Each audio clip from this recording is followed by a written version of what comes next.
best way to understand the story of Australia is to get out into it.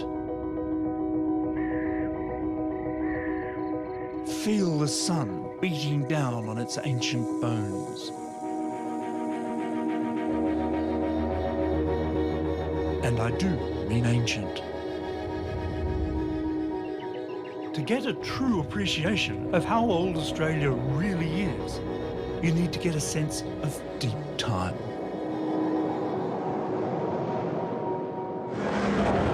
Okay, so this looks like a pretty ordinary four-wheel drive. But imagine just for a moment that it's fitted with a deep time drive. I simply dial up the time I want to go to, and by the magic of time-shifted GPS, it does the rest. You have selected the beginning.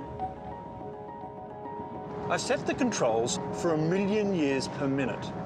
That's 60 million years of history for every hour we travel down the road. You want to see the real old Australia? It's quite a ride.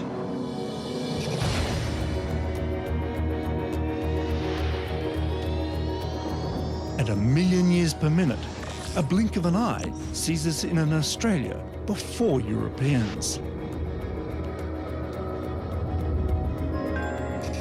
A few seconds later, and we pass the first Aboriginal footprints. Within minutes, you're dodging marsupials the size of minivans and dragons far longer. Caution, hazardous wildlife. Worried about roadkill? It gets worse. An hour down the road and suddenly the land is dominated by dinosaurs. It will stay this way for the next 3 hours as we barrel back deep into the past. Recalculating deep time. Over 250 million years down the road of time, about 4 hours at this speed. And it's the world before dinosaurs. Even further, and there is no life on land at all. I drive on. At 500 million years, about 8 hours since we left the present day, all life is underwater and distinctly weird. But time is deep. There's still 90% of history to go. While the entire history of humanity occupied only the first few seconds of this journey, and complex animals the first 9 hours, I have to travel back over 2.5 days at this speed to reach the first stirrings of life. Caution, destination approaching. Finally, after over 3 days travelling at 60 million years an hour, I've driven back 4.5 billion years. I've run out of road. We have arrived in the darkness at the edge of time.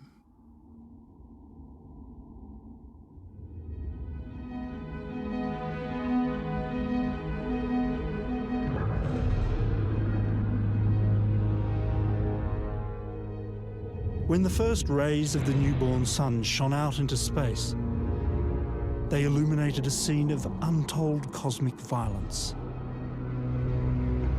Swirling around the young star was a disk of dust and debris. Every fragment locked in mortal gravitational combat with every other lump of rock, metal, ice and dust in orbit.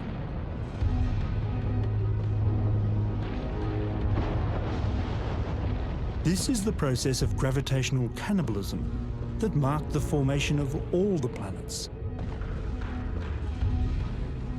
And the Earth grew bigger and hotter with each conquest. The heat came not only from collision, but from the natural radioactivity building up inside. Then, just as the outer crust was beginning to harden, it's thought our planet was almost wiped out. Another competitor, this one the size of Mars, crossed Earth's path.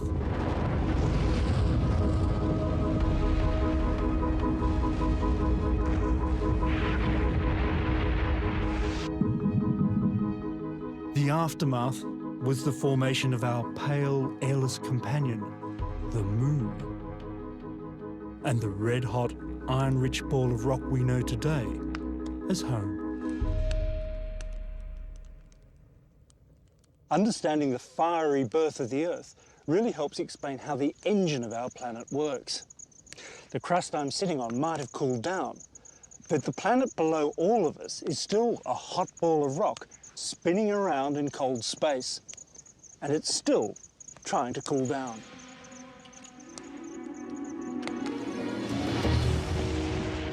And as long as it cools, the continents we sit on continue to move. This is the engine of plate tectonics that's driven the story of our world since day one. And for Australia, we can pretty much date that first day.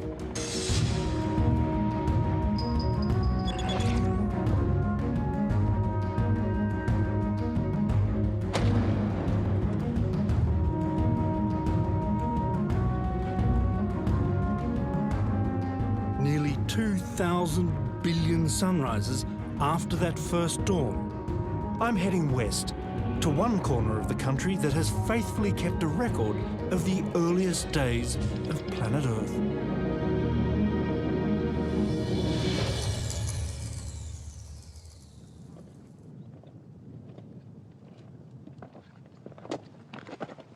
So we're almost there, just in front of us there. For decades, geologist Simon Wilde has been climbing the Jack Hills in Western Australia, date stamping the early Earth. And this is the famous Discovery Outcrop. It's the site where the world's oldest zircon crystals have been recorded.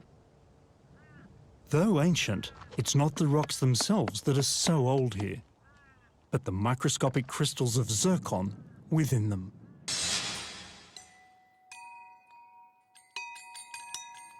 Known in the gem trade as poor man's diamonds, zircon crystals form when molten rock cools in the Earth's crust. And just like diamonds, zircons are forever. If you ever wanted to find a spot to ponder your oneness with the great age of the Earth, you couldn't do better than this rock, because within it are the oldest remnants from the early Earth ever found. Older than you and I by a mere 4.4 billion years. At just a whisker younger than the age of the planet itself, this tiny treasure, zircon W74, is the ultimate Aussie survivor.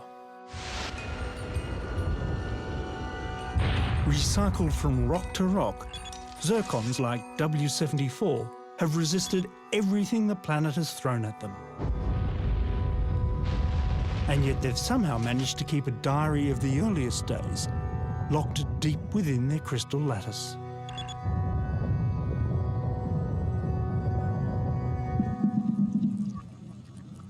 Reading that diary in the lab has been a revelation.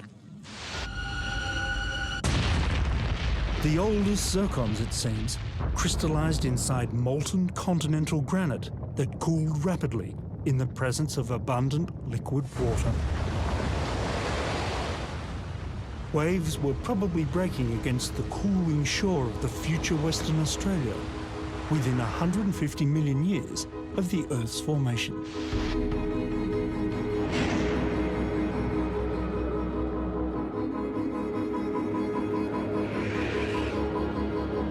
Today's sun beats down here on tiny fragments of what may be our planet's oldest continent and much of the Earth's most ancient rock.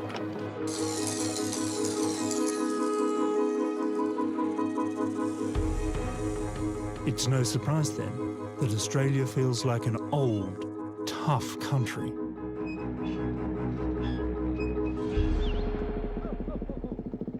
Within a stone's throw of the Jack Hills is nearby Malura Station.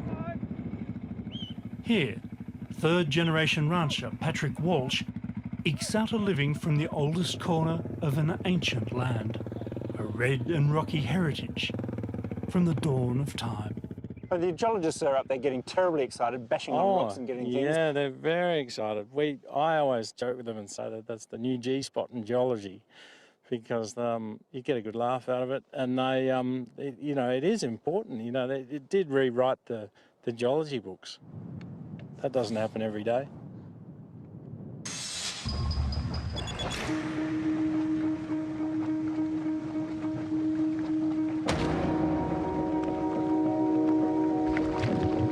This new picture of the young Earth is of a landscape you might have recognised. Rich in water, clouds and raw geology, but almost totally devoid of oxygen. If you were lucky enough to be able to travel back to the very earliest days of the planet, you would have been treated to some of the greatest shows on Earth. But you would have needed a lot more than a hard hat and a gas mask, because this was a very dangerous world.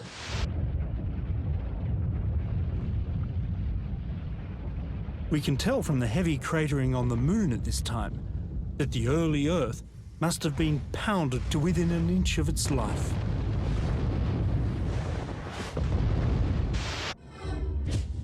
You can get a sense of what this must have been like by visiting Wolf Creek Crater in the Kimberley.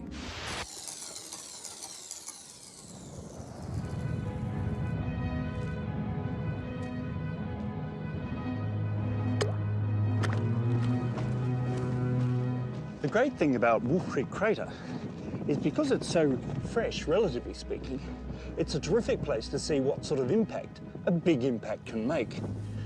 When the object hit over there, it released so much energy that it set off an explosion, the equivalent of an almighty nuclear blast. As the material came out, it literally flipped the rock back onto itself around the edges. This sandstone is now leaning back, and everything that was in there either vaporized or was hurled out into the surrounding countryside. But Wolf Creek Crater was formed only recently by an object probably only a few yards across. Combine at least one 30-mile-wide asteroid striking the Earth every century with a corrosive, acidic atmosphere, and you probably have the reason why so little of the early Earth survives.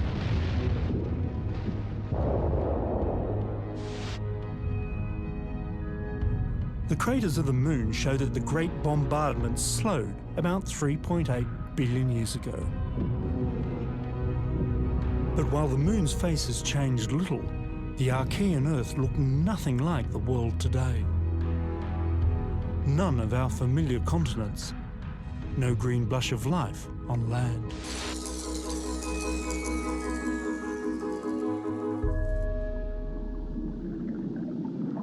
But dive into those ancient Australian seas and you would have found the first stirrings of life. It probably looked like this. Slime. Some of the earliest tantalising signs of what could be fossilised bacteria appear in Western Australian rocks around 3.5 billion years ago, not long after the meteor bombardment ended.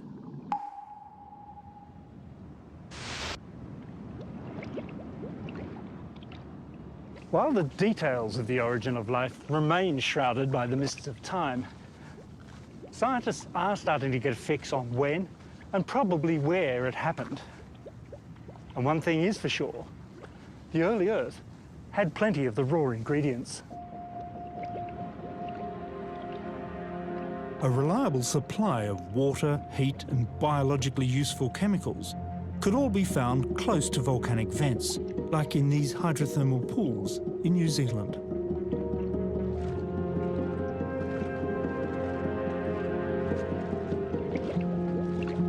This blistering water contains no free oxygen. Instead, it's rich in poisons like hydrogen sulfide and arsenic.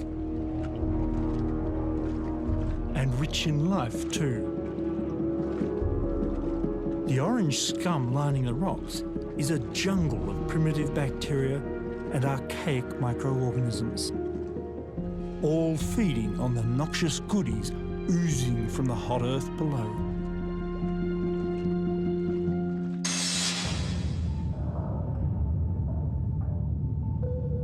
Similar environments have existed in the sunless deep sea for billions of years. Both habitats are home to the most primitive life forms we know, and both are closely linked to the dynamic tectonic world we now live on.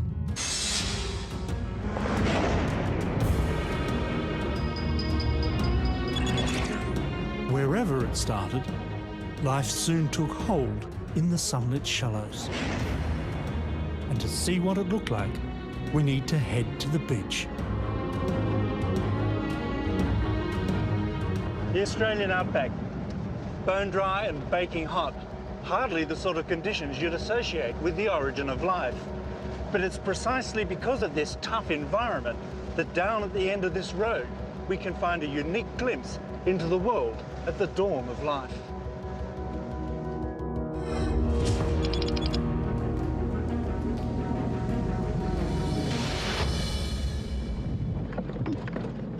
If you ever wanted to pay a visit to your most distant ancestors, then Shark Bay in Western Australia is the place to do it.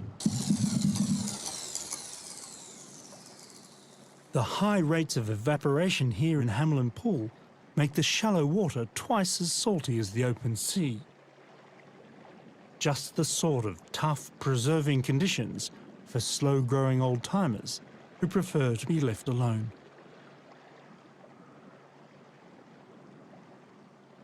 Meet your most distant living relative, the stromatolite, still going strong here in the salty waters of Shark Bay. Now, these guys might look more like rocks than your relatives, but you shouldn't be easily fooled. On the outside is a vast living community of microscopic bacteria that have developed the knack of gluing mud into mounds. And they've achieved this with the revolutionary trick of harnessing the power of sunlight.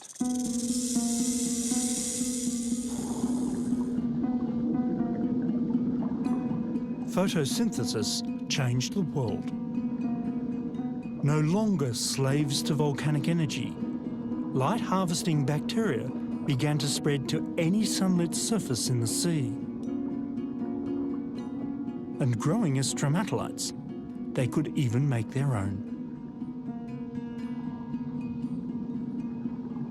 It's the ultimate living rock. How the bacterial colonisation of those distant shores began is a puzzle that scientist David Flannery is keen to solve. And a simple living algal mat offers a remarkable clue. It's much easier to interpret things in the fossil record if you have a modern example. Here's a piece of rock from Western Australia in the Pilbara. It's 2.7 billion years old, and it has a very similar structures, and it comes from a very similar environment. You can see the modern example is made up of these tufts and ridges and this polygonal pattern, and the fossil example is made up of the exact same stuff. They may come in a range of shapes and sizes, but these high-rise bacterial communities have barely changed in billions of years. To swim here is to take a dip deep into the past. This is a time tourist's trip to a 3 billion-year-old beach.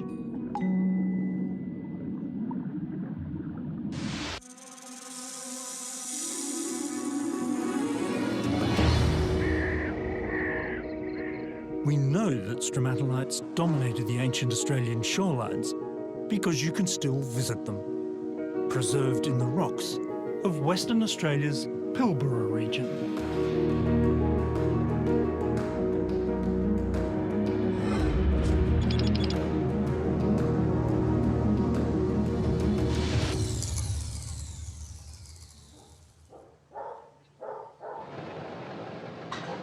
The town of Marble Bar, population about 350 plus a few dogs, claims the dubious distinction of being the hottest town in Australia.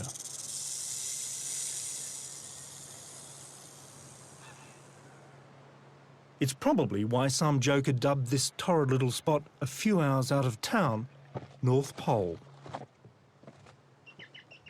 Geologists can read perhaps the oldest preserved planetary landscape in the rocks here.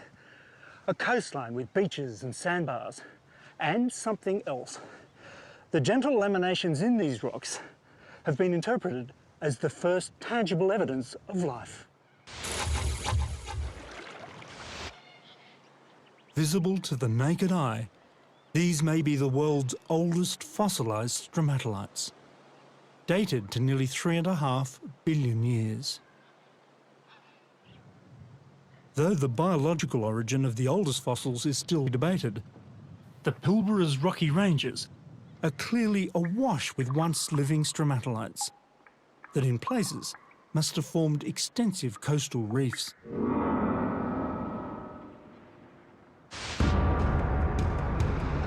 As far as we can tell, this was the Australian seaside circa 3,000 million years ago.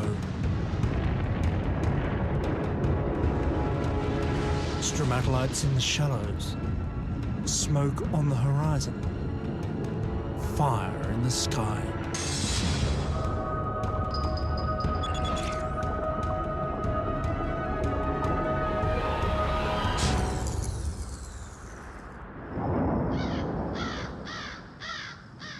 These simple life forms made their mark on the world in a far bigger way than as fossils in a landscape.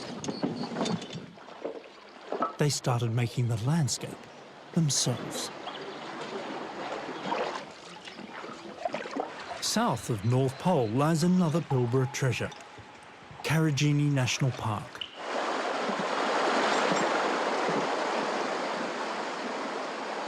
I'm taking a shortcut to the distant past. The deeper I drop into iron-rich Hancock Gorge, the further back in time I travel. Okay. Down here, you can look back at one of the Earth's great turning points.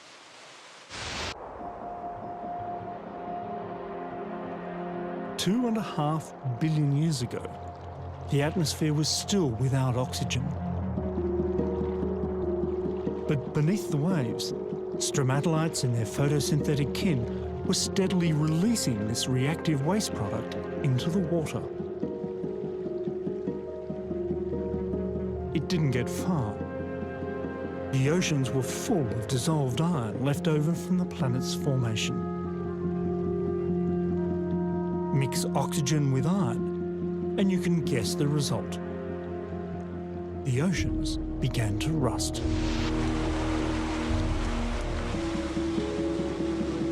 Year after year, for hundreds of millions of years, the oceans rusted. Layer by layer of rich red ooze settled softly onto the deep sea floor. Now this is what I wanted to show you. See these dark bands of iron? This is the so-called banded iron formation. Now each one of these layers represents a rain of rust that fell to the seafloor 2.5 billion years ago.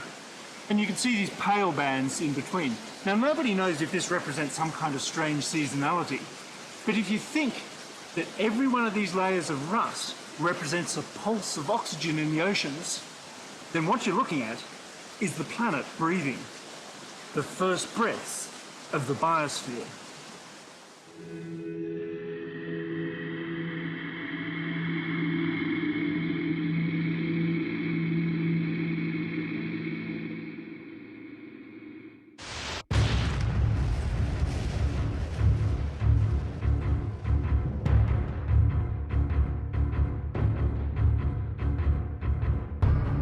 Today, that first biosphere breathes life into the Australian economy.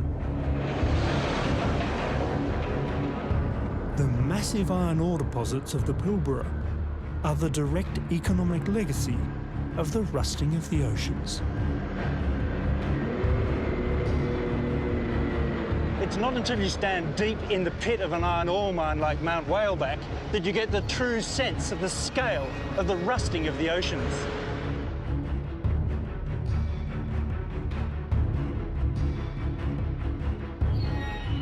The hills here are literally made of iron. Every year, over 33 million tonnes of ore are mined at Mount Whaleback alone. And this is the business. High-grade iron ore exposed to sunlight for the first time in billions of years. Bang it together, it sounds like metal, and this stuff is heavy. All of this, Australia's great wealth of iron, because of a waste product pumped out by microscopic bacterial slime, operating on an industrial scale in those ancient seas.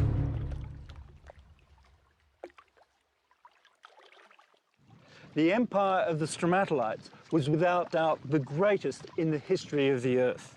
Forget the Romans, the Persians, even the dinosaurs. These humble bacterial mounds dominated the planet for over 2,000 million years, and they engineered its greatest transformation.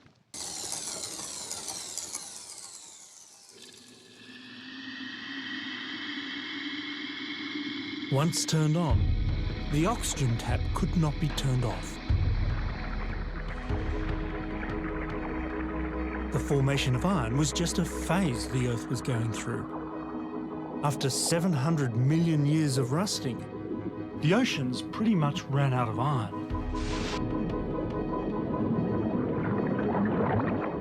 And the oxygen had nowhere else to go but up.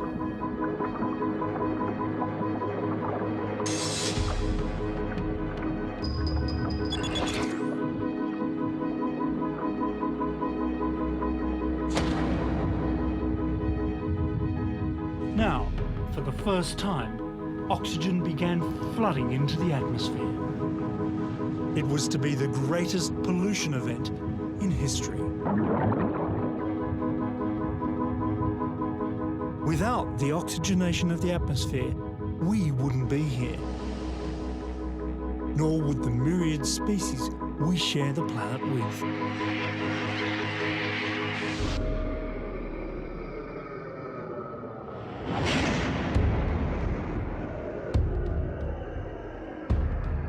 There might have been a revolution underway, but there wasn't much for a time tourist to see. Or breathe, for that matter. With oxygen concentrations at only a 20th of today's levels, your first gasp would have been your last. Even geologists have found the second half of the Proterozoic a little dull. After all the earlier dramas, things got stuck in such a long geological rut that they've dubbed this period the Boring Billion.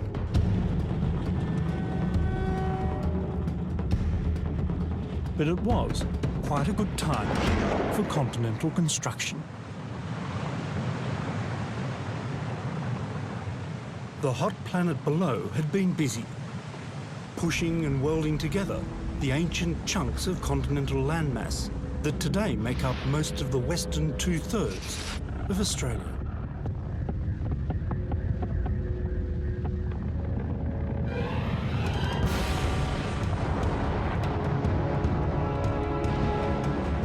By about 1 billion years ago, most of the wandering continents, including embryonic Australia, had been crunched together into a supercontinent called Rodinia.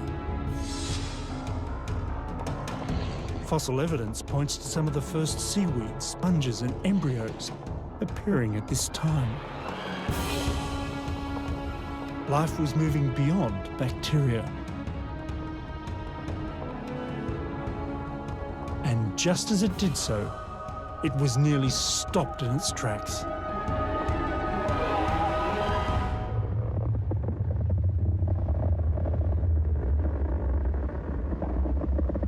Welcome to Snowball Earth.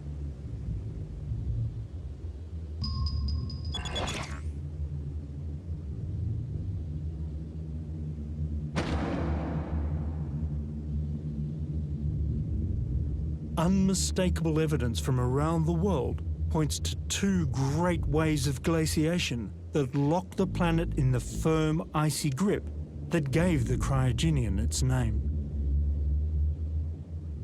These were the most severe ice ages in the planet's history.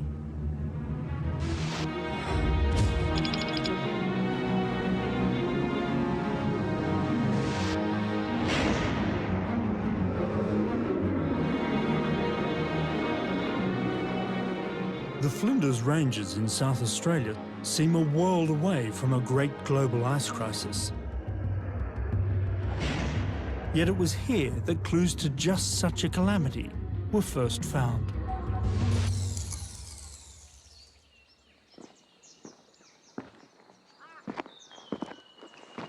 Paleontologist Jim Gehling sees hard evidence for cold climates in these old seafloor muds.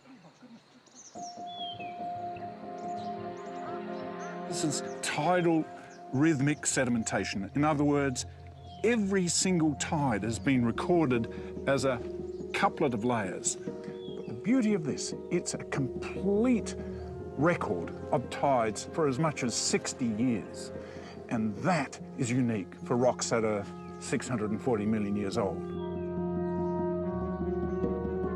These soft sediments settled on the seafloor with the precision of grooves on an LP record.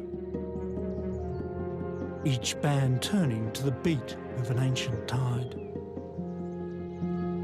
The fine, undisturbed layering of this tidal calendar could only have formed one way. With the seafloor protected by a ceiling of ice. The seafloor was actually sealed off from waves and storms because there was an ice cover over it. We were almost straddling the equator, and yet this ocean was covered with ice.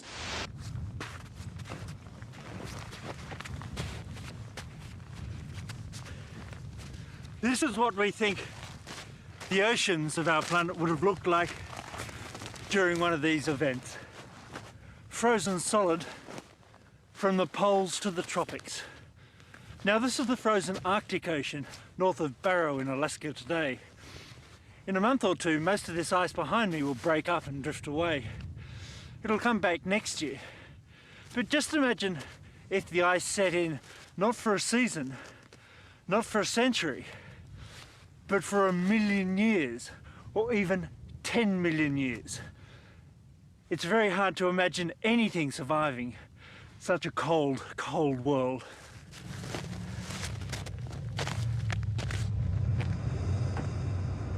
But survive it did.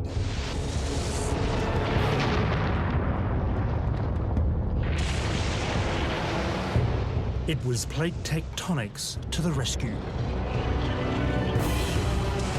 Furious volcanic eruptions, it's thought, primed the atmosphere with greenhouse gases. And the Great Snowball was soon followed by the Great Thaw.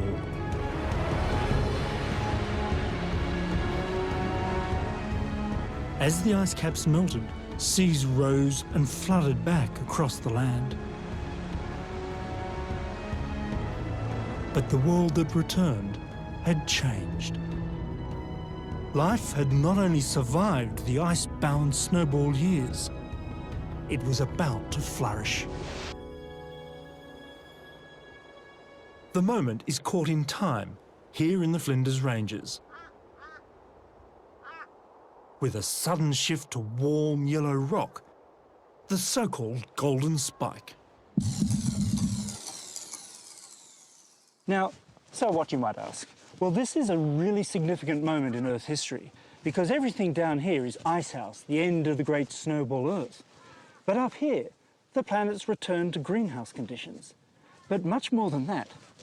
At this precise point, 634 million years ago, we suddenly enter a world clearly inhabited by animals. In a secret location in the hills not far away, Jim Gehling and his team have unearthed a whole section of seafloor. A tableau of life in the Ediacaran.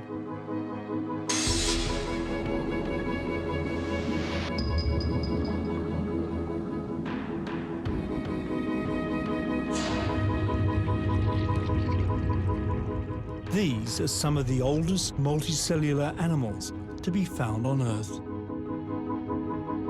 So significant that their discovery near Ediacara in the Flinders Ranges has given the age its name.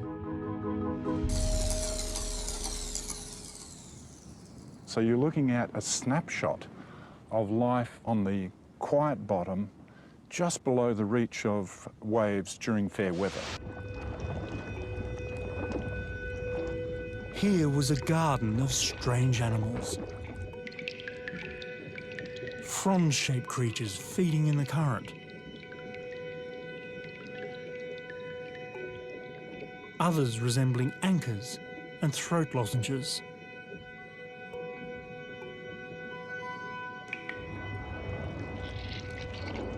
Now, the most common one is this little pancake-shaped thing, Dickinsonia.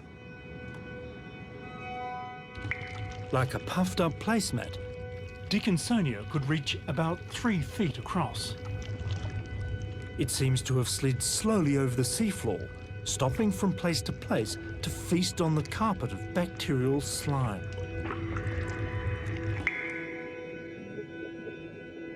One of the puzzles has always been, though, how did these creatures feed? It probably crawled over the mats, decayed the mat underneath and absorbed the nutrients. So no mouth. No mouth.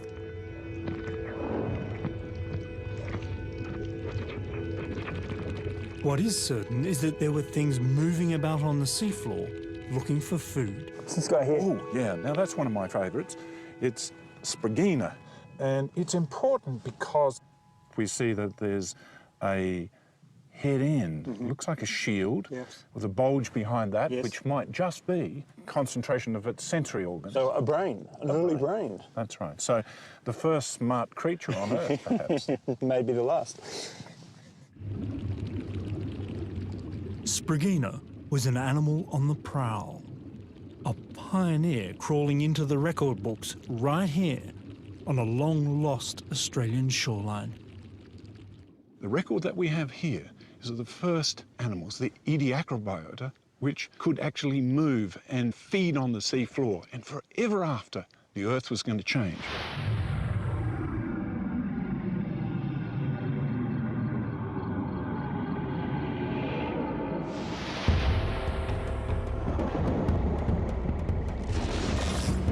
For the great bulk of the planet's history, we've travelled through a landscape where raw geology ruled the world and slime ruled the waves.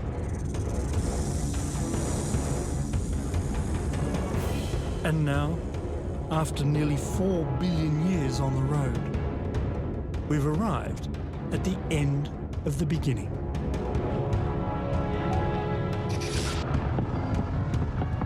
While life was starting to soften the planet's surface, Earth's underground heat engine had been busy driving Australia, Antarctica, India, Africa and Madagascar together into the famous supercontinent Gondwana. As the Gondwanan giant was shunted together, shockwaves rippled across the Australian mainland, pushing up a titanic mountain range, the Petermans, that once towered over central Australia.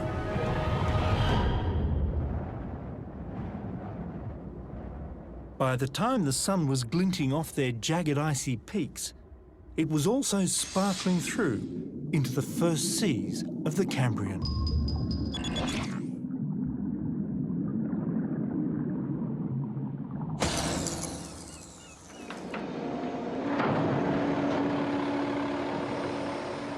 There you go. Thank you very much. A time-travelling tourist to Australia 540 million years ago would have been able to complete what is today an impossible journey. Push it right over that side, mate. Thanks, mate. You would have been able to board a ship somewhere to the north of Cairns and sail inland almost to the south of Adelaide. The eastern states of Australia, where they existed at all, were still mud at the bottom of a tropical sea. If you'd been able to gaze down into those warm, ancient seas, you would have seen that they were teeming with an abundance and diversity of life, the like of which the planet had never seen. It's been dubbed the Cambrian explosion, a reflection of just how quickly animals took over the oceans at the time.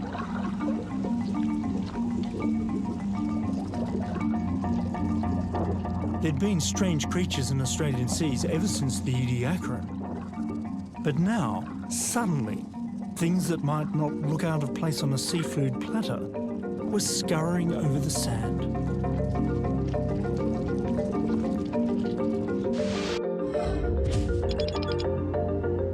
And one of the best places on the planet to meet them is Kangaroo Island.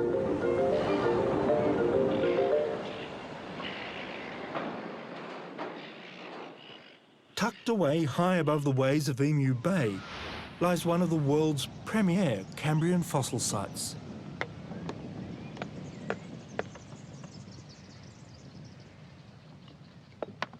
This is awfully good fun, but I have to keep on reminding myself that what I'm actually doing here is taking a 500 million year old rock, tapping it with a hammer, and coming face to face with perfectly formed little crustacean-like things that were scurrying around over 500 million years ago.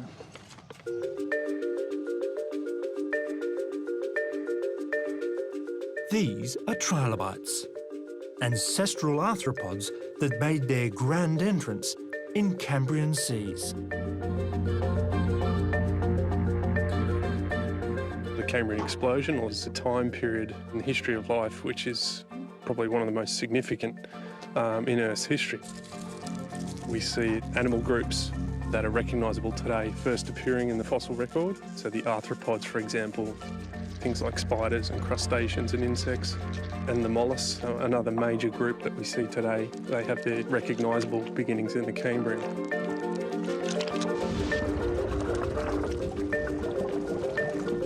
There are so many trilobites found at Emu Bay, they must have been scuttling everywhere. The gentle days of the Garden of Ediacara were over. This was a world of mouthparts and mobility. Hunters and the hunted. Armour-plated arthropods patrolled the seas, searching for easy pickings. They were bug-eyed and bristling with new technology.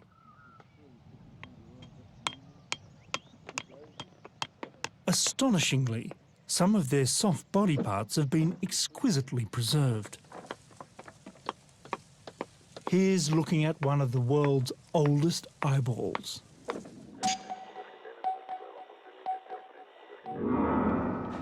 Here's a decent-sized beastie, a trilobite called Redlichia. Now you can see all its segments quite clearly, and you can see this beautiful head shield with these big spikes down each side. But if you look even more closely up here, you'll see its two antennae. Just amazing. Growing longer than a man's hand, Redlichia was the largest trilobite in these Gondwanan waters. But it was still well armoured with defensive spines. There was a good reason for this.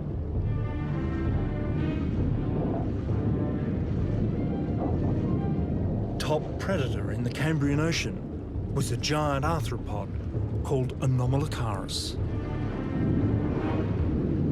Anomalocaris was an animal that grew to over 6 feet in length. So this thing would have been fluttering around in the surface waters looking for probably other arthropods. Clearly, the evolutionary arms race had begun.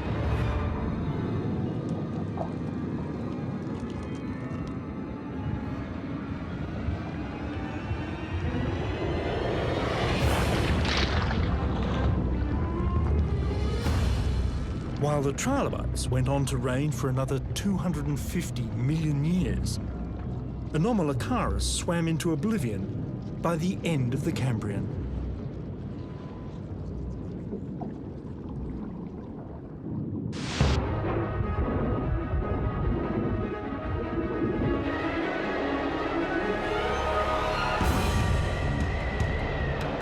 Back on land, and with no botanical protection, the high peaks of the Petermann Ranges in Central Australia were wearing away. For 100 million years or more, rivers had been tumbling from their bare, snowy peaks.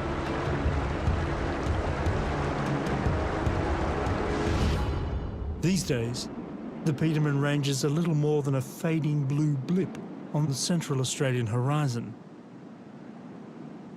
But their legacy lives on. As the ancient waters poured out of the mountains, they carried the raw materials for two of Australia's most treasured rocky landmarks. The rivers that roared out of the mighty Petermann Ranges, which once towered on the horizon, swept their heavy load of Warnaway Mountain as far as the water would carry it. A lot of it ended up here to form the magnificent bedrock of Catajuta.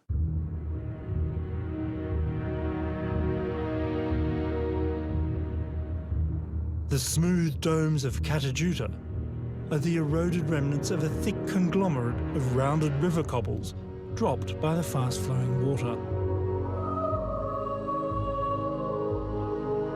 A lighter load of sand was carried further afield. It ended up here, about 20 miles away, where rivers slowed as they met the shore. This is how Uluru, the great red rock in Australia's desert heart, began life. As wet sand from a recycled mountain range, settling at the edge of a now vanished Cambrian Sea.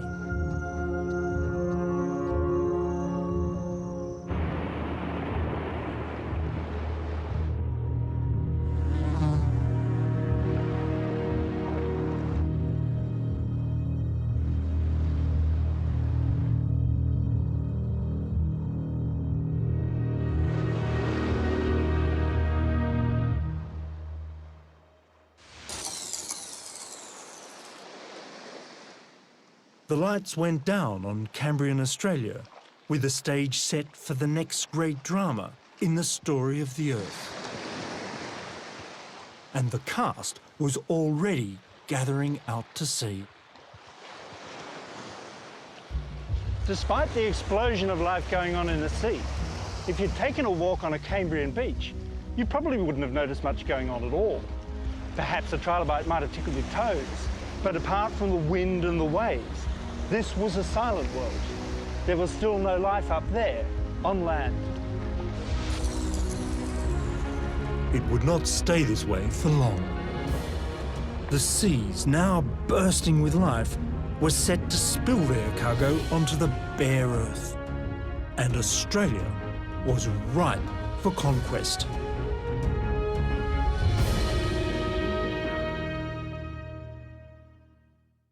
The adventure continues on Nova's website, where you can watch Australia's first 4 billion years. See video extras, hear from experts, and explore interactives. Find us at pbs.org/Nova. Follow us on Facebook and Twitter. Next time on Australia's first 4 billion years. So this seems to be how the animal invasion of the land began. Life storms the beaches and dominates planet Earth. Ancient Australian fossils offer clues to how we got our start.